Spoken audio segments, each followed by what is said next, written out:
President Donald Trump will make a cost-cutting opening budget offer Monday that will dismiss hopes for a grand budget deal and likely stoke fresh fears of another government shutdown. Trump will put on paper what the White House has already prepared lawmakers to receive: an audacious plan for sucking 5% from the budgets of non-military arms of the federal government, while using an accounting trick to bust beyond set spending limits for defense programs. The 5% would be below the fiscal 2019 budget limits for domestic agencies.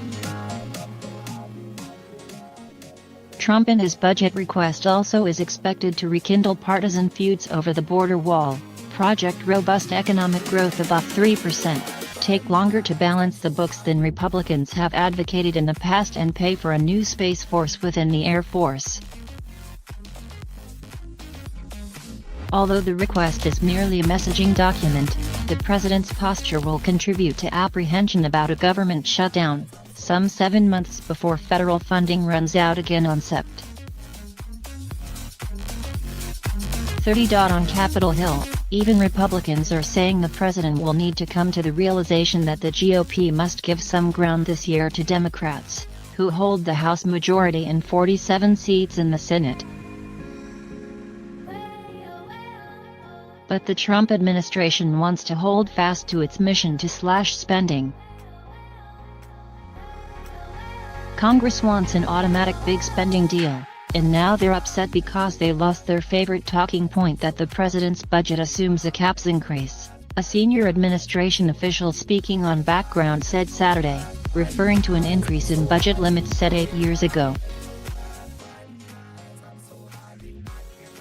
Congress hasn't grappled with their spending addiction since 2011, and the administration is forcing the conversation before the debt crisis worsens. In recent years, Democrats in Congress have insisted that spending increases above the budget caps remain equal for defense and non-defense spending. But Trump administration officials say the president won't bend this time to those demands of funding parity.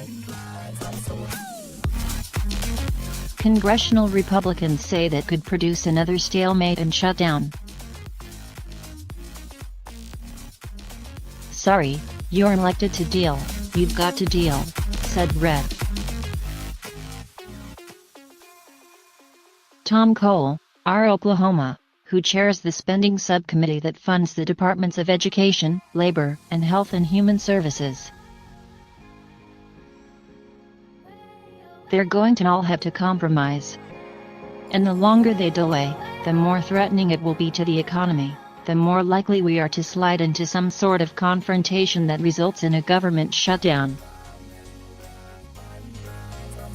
Besides 5% cuts below fiscal 2019 caps for non-defense programs, Trump's budget request is expected to project economic growth of 3.2% this year, 3.1% in 2020, 3% in 2021 and 2.8% in 2026, with a 10-year forecast of 3%. The plan will also seek to balance the budget within 15 years, by 2034, rather than bringing spending in line with revenue over the typical 10-year period that's been a goal for Republicans. The budget request is expected to restart partisan feuding over funding for a wall along the U.S. Mexico border. Although the administration has not said how much money the president will propose for that project, the request is expected to be substantial enough to evoke the same kind of rebuke from congressional Democrats that led to the veto threat that spurred the 35-day shutdown that began just before Christmas last year. Through the request, Trump will seek $100 million for the Women's Global Development and Prosperity Initiative his daughter and advisor, Ivanka, is spearheading, with an aim to assist 50 million women in developing countries by 2025 through aid programs and partnerships with private businesses. The president will ask Congress to fund a new Space Force within the Air Force, a project expected to cost $72 million in fiscal 2020 with a 200-person headquarters and eventually grow to about 900 people for a cost of about $500 million a year. In the plan, the Trump administration will detail reforms to eliminate duplication and increase efficiency within federal agencies. When a president's annual budget request arrives on Capitol Hill, lawmakers love the retort, "The president proposes, Congress disposes." Spending leaders are already taking this year's plan less seriously, however, than past presidents' wish lists. "This one is frankly less realistic than most presidential budgets," said Cole, calling it a gimmick to avoid budget limits by trying to stash $174 billion of $750 billion in defense funding within the Overseas Contingency Operations Fund that doesn't count toward the caps. That's fine, but Congress isn't going to accept that. Senate Appropriations Chairman Richard Shelby, RLA,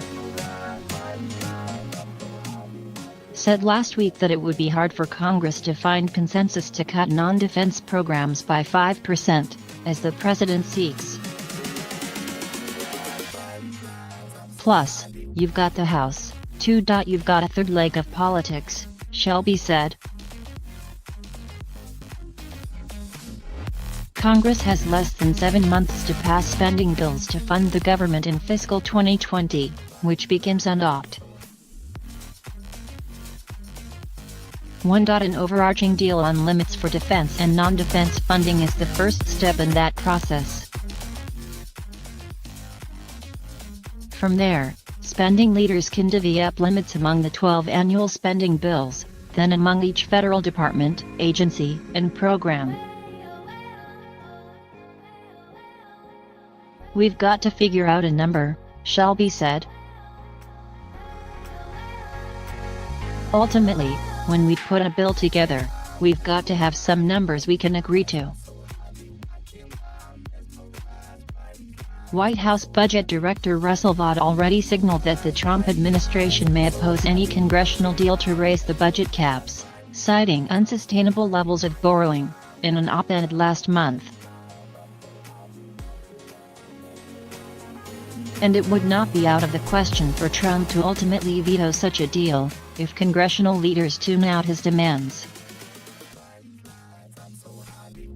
House Budget Chairman John Yarmuth, DKY, insists, however, that there is already bipartisan agreement on raising caps for both defense and non-defense spending. Democrats will at the very least seek to raise caps equally for non-defense programs and the military, he said, while pursuing greater investment in things like education and health care. "There is bipartisan consensus on Capitol Hill that we must raise the caps for both non-defense and defense discretionary spending levels." The administration's plan to delay is a total disregard for responsible governing, Yarmuth said in a statement Saturday. The Trump administration's renewed focus on fiscal responsibility comes after 2 years of ignoring a ballooning deficit and shepherding passage of a tax overhaul that contributed to a federal debt of more than $22 trillion.